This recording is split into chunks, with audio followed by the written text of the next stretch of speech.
Turning to politics, because the countdown is on. We are just 7 days out from Election Day, and two things driving voters to the polls: high-profile measures related to abortion and marijuana. And Governor Ron DeSantis, as well as top Republicans, they have campaigned against both across the state.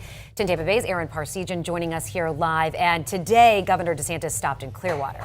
Yeah, at one point we thought the governor might be on the ballot himself this November, but despite that not being the case, he's still making his presence felt and putting his voice and resources behind the effort to try and get these two proposed amendments struck down by voters.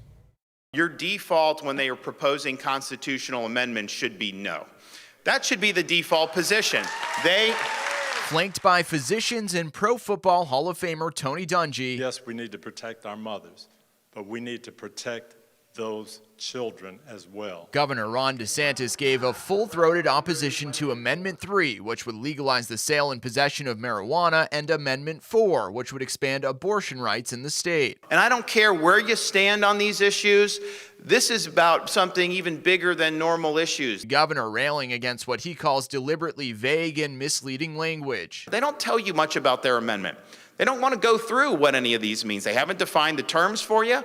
They haven't flushed out any of the implications, because it's basically one bait and switch. Saying it's big corporations looking to make a profit by getting into Florida's constitution. The people that are pursuing this, they're not spending $120 million, just for kicks. They're doing it because they're going to make a lot of money off this. The governor is not just using his voice, but also state resources and fundraising to fight against the proposals, drawing backlash from those vying for yes votes. We are seeing government use and steal our taxpayer dollars to suppress our votes, to suppress our voices. Florida Democratic Party Chair Nikki Fried says the measures are about expanding freedom and access to reproductive health care, after the governor signed off on a law last year largely preventing abortions after 6 weeks of pregnancy. The state of Florida wants government out of their business, whether it is access to reproductive health care, that very private decision of whether or not you want to start a family, how you want to start a family, and when.